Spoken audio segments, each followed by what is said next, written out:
Good evening to all of you students. Hope all of you are fine. So today we are going to start a new chapter and it's very important for your final exam. That is the smart charts.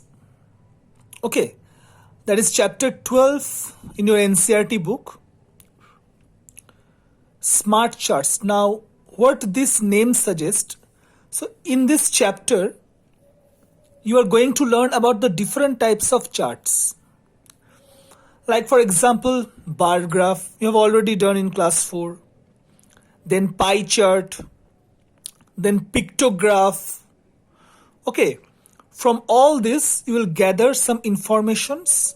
That informations you have to process. That means from those pictographs means some pictures will be given, and based on that pictures some questions will be given. So by observing those pictures, okay, you have to write down the answers. That is how much is your observation power. In bar graph, graph will be given. From that graph, you have to find out the information and you have to answer the questions. Or sometimes information will be given and based on that, you have to draw the bar graph. Pie chart also. Pie chart, when you do that pie chart, you will come to know. An information will be given and you have to draw the pie chart based on that information. It is a type of circle, and that circle you have to divide into equal parts, and those equal parts will represent some informations. Okay, those informations will be given in the questions. So, and also we have tally marks. We will do tally marks. Tally marks I think you have done in class 4. If you have not done, then no problem. We will do here again. Okay, so before starting this chapter, today just introduction. Okay, just introduction part. So today the first thing, and that is the basic thing of the smart chart, is data. So what do you mean by data?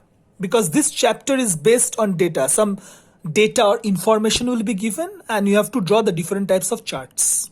Or some data or information will be given and based on that data you have to answer the questions. So what is data? Data are characteristics or information, usually numerical. That means data we get usually in numerical values, in numbers, that are collected through observations. Now what is the meaning of this? So here example I have given weights. Suppose in my class 5C, suppose I want to collect data about the weights of students. Okay, weights, heights. So the weights will be in numbers. Suppose 30 kg, 40 kg, 50 kg, or height will be in numbers. So here it is written, you see, usually numerical values will get. Prices of objects, we get rupees, 50 rupees, 100 rupees, 1000 rupees, 1 lakh rupees. So those are in numbers. And addresses also represents informations. So here it is written usually numerical, but in most of the cases we get numerical values, but sometimes we don't get. Suppose addresses means, suppose my address, I will give my house address in Krishnanagar, someone will give in Chagda, in Bonga. So those different types of addresses, that also represents data. Not only numbers, weights and prices, heights, those represents numbers, but sometimes without numbers also we can get data. One example is address I have given. Okay, so what is the meaning of data? Data means information, and it is mainly represented using numerical values. In questions, you will get only numerical values like weights, prices, heights, etc. Marks. Now, here data are of 3 types. Basically on class 5 only, but data are many types are there. But for your level, only these 3 types, 1, 2, and in the next page another is there. First one is raw data. Now what is the meaning of raw data? When some information is collected randomly and presented, it is called raw data. Randomly presented. Now what is the meaning of this? So one example I have given. Again I am telling when some information is collected randomly and presented.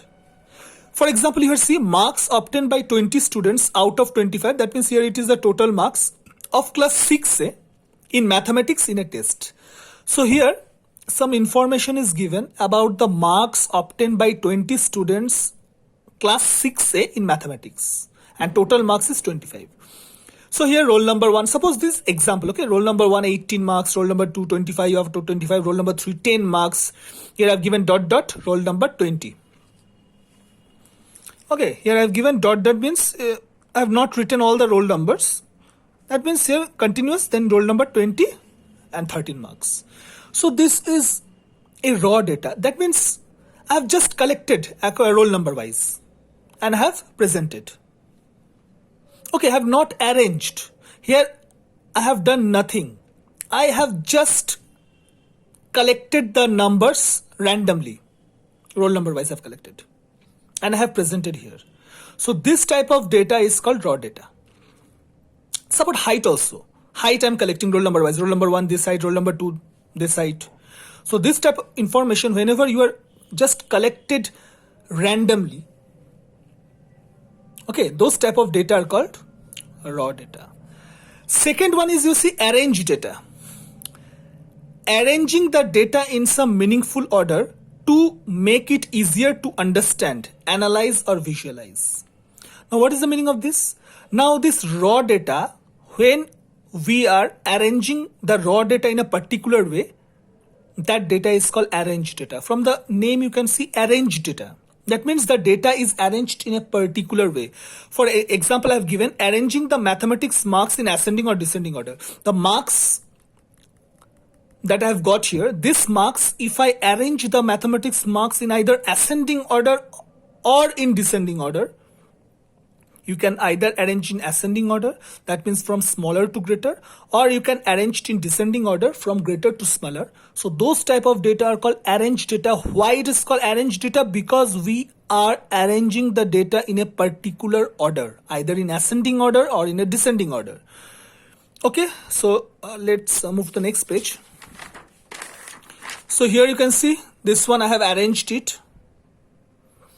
Suppose 13 13. Then 14, 14, 14, then dot dot means here other numbers are there, then 20, 20, 25. So here I have arranged in ascending order, as you can see. So this type of, after arranging, this type of data is called arranged data, okay? You can also arrange in descending order, no problem. And the third one is tabular data. Now what is the meaning of from the name tabular means table.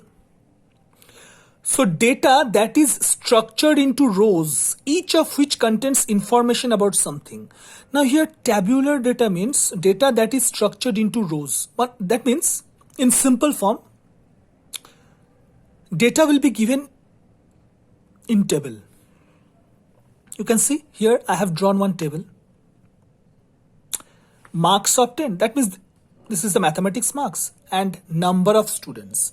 That means 13 marks, how many students have obtained? 2. 14 marks, 3 students. So about 18 marks, 5 students. 20 marks, 2 students. And 25 marks, 5 students. So this type of data, if they're arranged in a table, in the row and column form, this type of data are called tabular form. And so 3 types of data you have learned. Raw data. Raw data means it's just randomly taken and arranged. Then arranged data, that means the raw data, if we are arranging the raw data in ascending or descending order, like this way, this I have arranged in ascending order, and this type of data is called arranged data. And the last one, that is the most important, if any data is arranged in a tabular form, it is called tabular data. Now this tabular data is very much useful because from this type of tabular data we can find out any type of information. That means how many students got 25 marks, we can say 5 students. How many students got 18 marks, we can say 5 students. What is the total number of students also we can say. If we add all these students, we will get the total number of students. Okay, so which... here also we can say which is the highest marks, which is the lowest marks. Easily we can get the information. From the previous data also, raw data and arranged data, we can get the information, but it will take time. So we arranged the data in a systematic order. and that type of arrangement is called tabular data. It will be easier for us to get all the informations quickly if we arrange the data in this form. So basically, these three types of data today, just the introduction parts. Many more things are there, we'll do in the next class. So today I'm giving only the introduction part, what is data and what are the three different types of data. Okay, so and the PDF obviously will get it and go through this chapter, because this chapter is very, very important for your final exam. We've already completed one chapter, okay, and this is the second chapter. And the homework, okay, that I've given, just quickly do it and send to me. Okay, so up to this much today. Thank you.